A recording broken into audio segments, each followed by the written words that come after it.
नमस्कार दोस्तों, environment science के सबसे बेहतरीन प्लेटफॉर्म इन्वायरो अकेडमी पे मैं सत्येंद्र चौधरी आप सभी का एक बार फिर बहुत बहुत स्वागत करता हूं।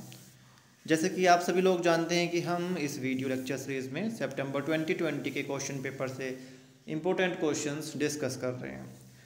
अभी तक हमने 4 पार्ट बनाए हैं, ये 5th पार्ट है इस सीरीज़ का। होपफुली आपने सभी क्वेश्चन देखे होंगे। इस वीडियो में भी हम कुछ इम्पोर्टेंट क्वेश्चन डिस्कस करेंगे, कुछ इम्पोर्टेंट पॉइंट्स पे बात करेंगे। तो हमेशा की तरह ये सजेशन रहेगा, ध्यान से वीडियो देखिएगा और जो इम्पोर्टेंट पॉइंट्स हैं उनको आप नोट कर लेना। दोस्तों, जो लोग पहली बार मेरा वीडियो लेक्चर देख रहे हैं उनको मैं बता दूं, मैं Satyendra Chaudhary, environmental research scientist, environmental consultant, environmental educator. थोड़ा सा मैंने अपनी क्वालिफिकेशन के बारे में लिखा हुआ है। दोस्तों, आप हमसे जुड़ सकते हैं, सभी सोशल मीडिया प्लेटफॉर्म पे हम हैं। अगर अभी तक आपने हमारे चैनल को सब्सक्राइब नहीं किया है तो आप हमारे चैनल को सब्सक्राइब कर लें। अगर आप JRF की तैयारी कर रहे हैं तो आप हमारे चैनल से जुड़ सकते हैं। हमने ब्रॉडकास्ट लिस्ट बनाई हुई है जिसमें हम JRF के लिए मटेरियल सेंड करते हैं, बुक सेंड करते हैं, और आपकी जो भी रिक्वायरमेंट है, जिस चीज़ की ज़रूरत है JRF करने के लिए, आपको जिस भी नोट्स की, वो सभी चीज़ हम यहाँ पे आपको फ्रीली अवेलेबल कराते हैं। तो आप हमें व्हाट्सएप पे अपना नाम, जगह का नाम, ईमेल एड्रेस और क्लास लिख के भेज दीजिए इस नंबर पे 7696180020। हम आपको ऐड कर लेंगे।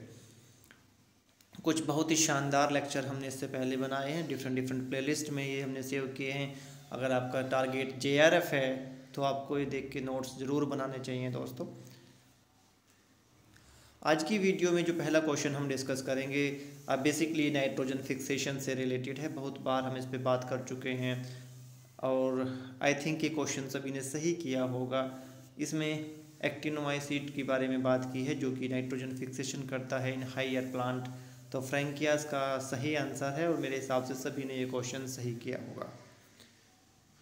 दूसरा क्वेश्चन भी मोस्ट रिपीटेड क्वेश्चंस में से एक है और ये वर्मी कंपोस्टिंग पे बेसिकली क्वेश्चन है।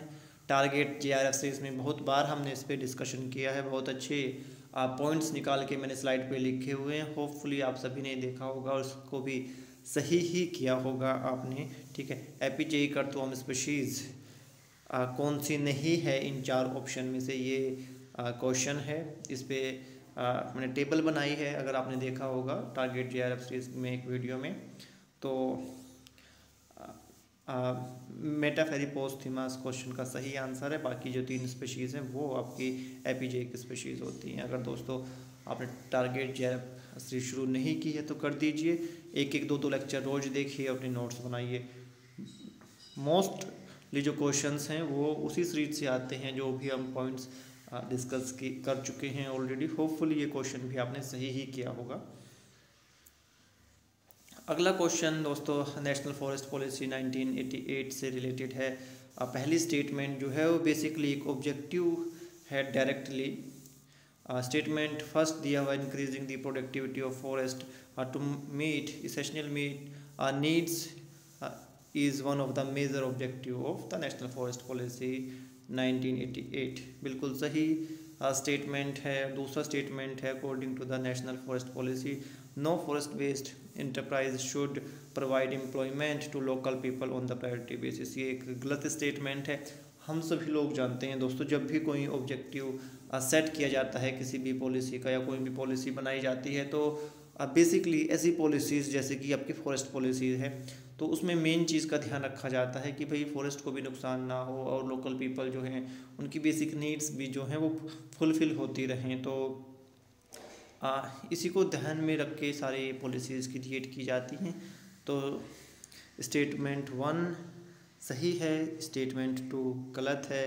तो ऑप्शन नंबर 3 जो है इस क्वेश्चन का सही आंसर है।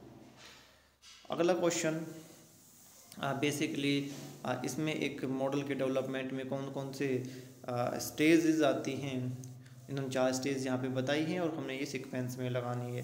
तो आई थिंक ये भी बहुत ही आसान सा क्वेश्चन रहा होगा आपके लिए। तो सबसे पहले हम कोई भी प्रॉब्लम आइडेंटिफाई करते हैं, उसके बाद में हम दूसरा स्टेज आता है फॉर्मुलेशन। कोई भी रिसर्च डिज़ाइन फॉर्मुलेट करते हैं, हाइपोथेसिस फॉर्मुलेट करते हैं, उसके बेस पे हम सॉल्यूशन निकालते हैं, फिर उसको हम वैलिडेट करते हैं।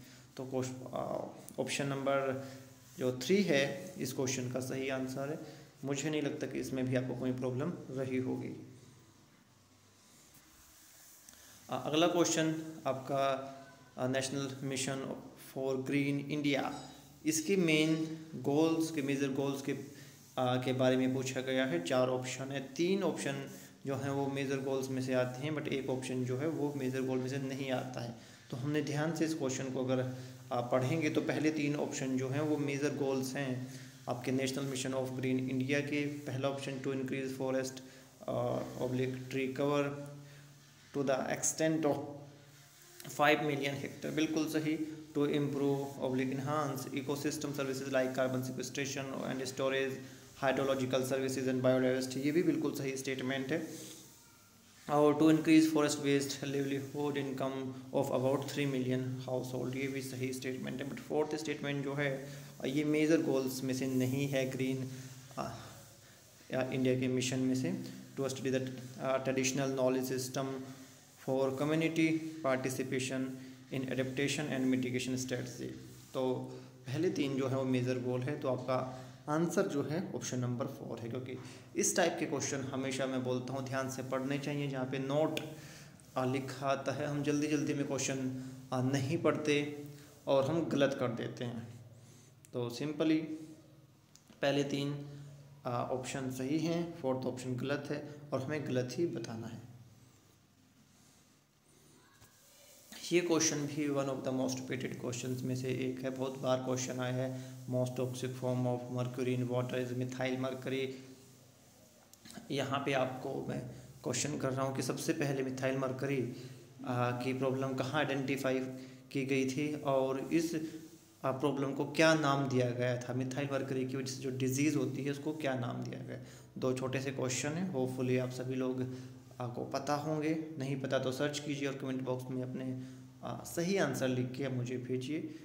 जितने सही आंसर आप करते हैं या जितना सर्च करते हैं उतनी नॉलेज बढ़ती है, जितना आंसर देते हैं उतने आपका कॉन्फिडेंस बिल्डअप होता है। तो knowledge plus confidence is equal to success in competitive exam.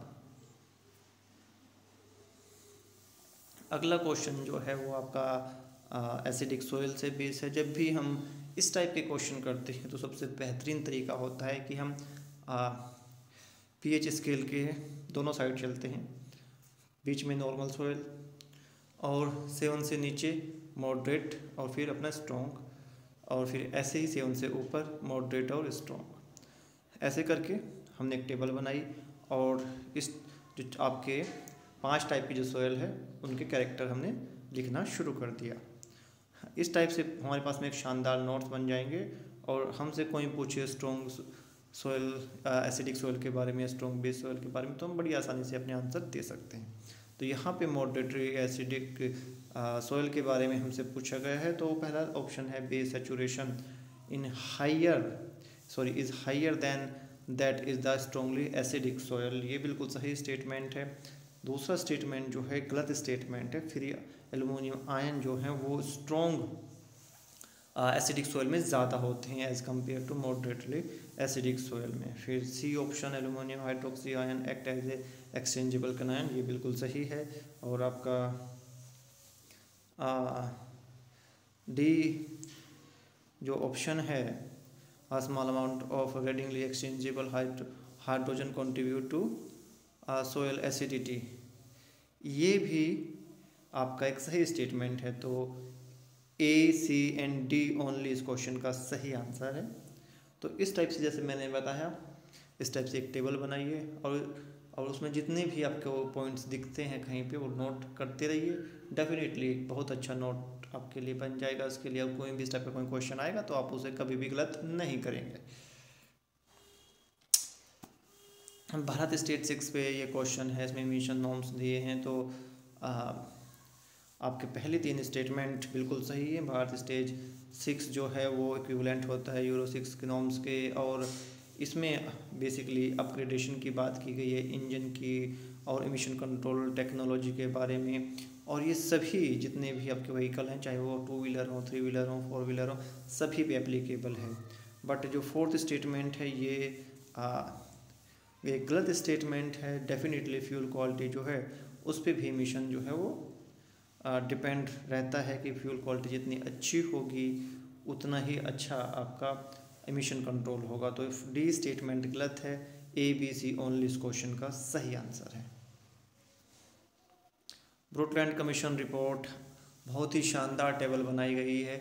इस पे मैंने टारगेट जेआरएफ के एक वीडियो में बनाई है मैंने, होपफुली आप सभी लोगों ने वो देखी होगी। और ये क्वेश्चन तो आपने 101% सही ही किया होगा और कॉमन फ्यूचर इसका सही आंसर है। अगर अभी तक आपने वो वीडियो नहीं देखा है तो मेरा सजेशन रहेगा वो वीडियो देखिए और वो टेबल अपने बुक में, अपनी नोटबुक में एज सच उतार लीजिए, घुमा फिरा के आपको उस पर क्वेश्चन ज़रूर मिल जाता है। इस पे भी बहुत डिटेल में हम बात कर चुके हैं, बहुत डिटेल में एक मैंने वीडियो बनाया है। ये भी टारगेट जेआरएफ सीरीज़ में एक वीडियो है, उसमें मैंने ये चीज़ बताई है। इसके अलावा गिलबर्ट मास्टर में बहुत अच्छा एक टेबल दिया गया है। होपफुली अगर आपने वो वीडियो देखा है तो वेल एंड गुड, नहीं देखा तो देखना चाहिए। और गिलबर्ट मास्टर से वो टेबल एज सच मैंने वीडियो में भी वो बनाया है टेबल, और गिलबर्ट मास्टर की बुक में भी है, तो वहाँ से आप इसको देख के अपना अच्छा नोट्स तैयार कर सकते हैं नेगेटिव रेडिएक्टिव फोर्सिंग पे। तो ये भी आपने सही किया होगा सभी ने, स्ट्रेटोस्फेरिक ओजोन और सल्फेट एरोसोल इस क्वेश्चन का सही आंसर है। दोस्तों अभी तक हमने जितने क्वेश्चन डिस्कस किए हैं, ठीक है, तो लगभग 60 क्वेश्चन ऐसे हैं जो हम पहले बात कर चुके थे जिन पे, ठीक है, कहीं ना कहीं वो हम पहले डिस्कस कर चुके हैं। तो अब बाकी कुछ क्वेश्चन ऐसे हैं जिन पे हमने अभी तक डिस्कशन नहीं किया है। सीरीज़ बढ़ाएंगे धीरे धीरे, सारे डाउट्स क्लियर करेंगे, सब टॉपिक कवर करेंगे।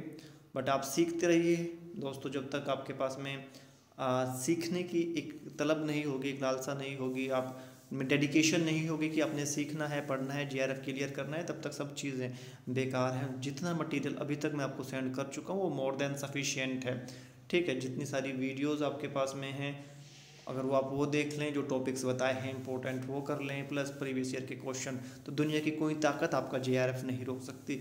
डेली बेसिस पे पढ़िए, रोज़ पढ़िए। कोई डाउट, जेन्युइन डाउट अगर आपको आता है तो डेफिनेटली मैं हूँ, कोई भी वीडियो आपके सारे डाउट्स मैं ले रहा हूँ, सब पे 1 बाय 1 लेक्चर तैयार करके जल्दी से जल्दी मैं आपको दूंगा। बट पढ़िए दोस्तों, आपका रिज़ल्ट मेरे लिए बहुत मायने रखता है, क्योंकि आप मुझसे जुड़े हुए हो, इसलिए मुझे भी थोड़ा सा इस चीज़ का रहता है कि भाई आप डेली बेसिस पे पढ़ें, क्योंकि मेहनत आपकी ही काम आएगी।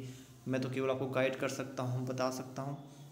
तो दोस्तों यही एक लास्ट मैसेज वीडियो की मैं दूंगा कि पढ़ो, रोज़ पढ़ो, फर्स्ट पेपर को भी इग्नोर मत करना, साथ लेके चलो। और कम से कम 4 घंटे अभी आपने पढ़ना ही पढ़ना, जब तक नोटिफिकेशन नहीं आता है तब तक आपका मैक्सिमम सिलेबस कवर हो जाना चाहिए। ये स्टेटमेंट आप अगर याद रखेंगे तो डेफिनेटली आप जेआरएफ करेंगे। दोस्तों सीखते रहिए, मुस्कुराते रहिए, मेरी बेस्ट विशेज़ आपके साथ में है। God bless you, thank you दोस्तों।